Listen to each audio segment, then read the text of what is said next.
শীতের এই কুয়াশাচ্ছন্ন সকাল যেন প্রকৃতির এক অন্যরকম আয়োজন। পুকুরের চারপাশকে ঘিরে রাখা এই খেজুর গাছগুলো যেন প্রকৃতির সৌন্দর্যকে আরও নান্দনিক করে তুলেছে। এই গাছগুলো শুধু যে দেখতেই চমৎকার তা কিন্তু নয়, এদের বুকে রয়েছে শীতের সেরা উপহার খেজুর রস। খেজুর গাছের কথা বলতে গেলে আমাদের ছেলেবেলার সেই মিষ্টি দিনগুলোর কথা মনে পড়ে, যখন ভোরে উঠে গাছিরা গাছ থেকে রস সংগ্রহ করত আর আমরা সেই রসের মিষ্টি স্বাদ নিতাম। রসের গল্প শুধু গাছেরই নয়, বরং এই গল্প গাছিদেরও, যারা অক্লান্ত পরিশ্রম করে এই মধুর সুধা আমাদের জন্য নিয়ে আসে। শীত যত তীব্র হয়, রস ততই মিষ্টি হয়। খেজুর গাছকে যত্ন করে পরিষ্কার করা, মাটির ভাঁড়গুলো জীবাণুমুক্ত করা, ভাঁড়গুলো গাছে গাছে ঝুলিয়ে দেওয়া, এরপর খুব ভোরে সেই রস সংগ্রহ করে জাল দিয়ে গুড় প্রস্তুত করা, এর পেছনে জড়িয়ে আছে গাছি পরিবারগুলোর পরিশ্রমের গল্পগাথা। যাদের গ্রামীণ স্মৃতির সাথে খেজুর গাছের স্মৃতি জড়িয়ে আছে, তারাই কেবল জানেন কনকনে শীতের ভোরে টাটকা খেজুর রসের কি এক মোহনীয় স্বাদ। হাড় কাঁপানো শীতের সকালে এক গ্লাস মিষ্টি ঠান্ডা রস খাওয়ার অনুভূতি শুধু সেই জানে যে খায়।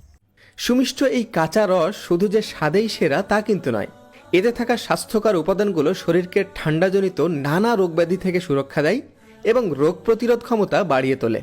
খেজুর রসের প্রথম চুমুক, রস দিয়ে তৈরি মায়ের হাতের শীতের পিঠা, এসব স্মৃতি কি ভোলা যায় কখনো? শীতের সকালে গ্রামের প্রকৃতি যেন অন্যরকম জীবন্ত হয়ে ওঠে। চারপাশে কুয়াশার চাদর, আর তার মাঝে দাঁড়িয়ে থাকা খেজুর গাছগুলো যেন আমাদের শৈশবের স্মৃতিকে মনে করিয়ে দেয়। যারা জীবন জীবিকার প্রয়োজনে গ্রাম থেকে দূরে অবস্থান করেন, এসব স্মৃতি তাদের হৃদয়ে এক গভীর অনুভূতির জন্ম দেয়। আমরা যেখানেই থাকি না কেন, গ্রামের পথঘাট, প্রকৃতি, মাটির সেই চিরচেনা গন্ধ যেন আমাদেরকে আবেগী করে তোলে।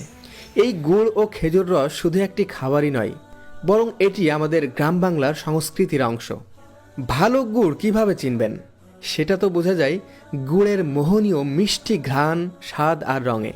আর এ ধরনের ভালো গুড়ের জন্য প্রয়োজন কনকনে শীত, কারণ শীত যত বেশি, রস তত মিষ্টি, আর সেই মিষ্টি রস থেকেই তৈরি হয় সেরা মানের খেজুরের গুড়।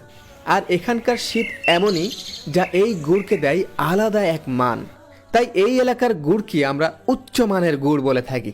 স্বাস্থ্য বিশেষজ্ঞরা বলেন, খেজুর রসে থাকা অ্যান্টিঅক্সিডেন্ট হার্টের জন্য অত্যন্ত উপকারী। এটি একটি প্রাকৃতিক এনার্জি ড্রিঙ্ক। শীতে শরীর গরম রাখতে কিংবা সর্দি কাশি ও জ্বরের মতো রোগ থেকেও নিজেকে সুরক্ষিত রাখতে খেতে পারেন খেজুরের গুড়। চিনির চেয়ে খেজুরের গুড় খাওয়া অনেক বেশি স্বাস্থ্যকর। খেজুর গুড় কোল্ড অ্যালার্জি থেকে দূরে রাখে। রক্ত স্বল্পতায় ভুগলেও খেতে পারেন খেজুর গুড়, কারণ এই গুড় শরীরে হিমোগ্লোবিনের পরিমাণ বাড়ায় ও রোগ প্রতিরোধ ক্ষমতাকে বাড়িয়ে তোলে। এছাড়াও এই গুড় ত্বক সতেজ রাখে, পাশাপাশি ত্বকে ব্রণ হওয়ার প্রবণতা কমায়। তাই শীতের এই মৌসুমে খেজুর রস ও গুড় কেবল শুধু একটি মিষ্টি খাবারই নয়, বরং এটি স্বাস্থ্যকর এবং সব বয়সী মানুষের জন্য অত্যন্ত উপকারী। খেজুরের রস ভোরে বা সকালে খাওয়াই ভালো। দিনের আলো বাড়ার সঙ্গে সঙ্গে এটি ক্রমশ গেজে ওঠে এবং অম্লত্ব বৃদ্ধি পায়। তাই এই ধরনের রস না খাওয়াই উত্তম। যাদের ডায়াবেটিস আছে, তাদের খেজুরের রস বা গুড় না খাওয়াই ভালো, তবে এ ব্যাপারে ডাক্তারের পরামর্শ নেওয়াটাই সর্বোত্তম। স্বাস্থ্যকর খেজুরের রস খেতে হলে ভাঁড় বা কলসি বাঁধার সময় কলসির মুখ জাল দিয়ে ঢেকে দেওয়া উচিত, যাতে বাদুড়, পাখি বা কীটপতঙ্গ প্রবেশ করতে না পারে।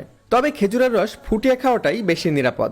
তার চেয়ে বেশি নিরাপদ হলো উচ্চ তাপে রস জ্বালিয়ে গুড় বানিয়ে খাওয়া। গ্রাম বাংলার এই বৈচিত্র্যময় সৌন্দর্য আর এই খেজুর রসের গল্প নতুন প্রজন্মের কাছে পৌঁছে দেওয়ার জন্যই আমাদের আজকের এই আয়োজন। এই গুড়, এই রস আমাদের শেকড়, আমাদের ঐতিহ্য। রাখবেন, এই গুড়ে শুধু যে স্বাদ রয়েছে তাই নয়, এতে মিশে আছে গাছিদের পরিশ্রম আর গ্রাম বাংলার চিরায়ত প্রকৃতির ছোঁয়া। আসুন শীতের এই মৌসুমে আমাদের ঐতিহ্যকে পরিচয় করিয়ে দিই নতুন প্রজন্মের কাছে।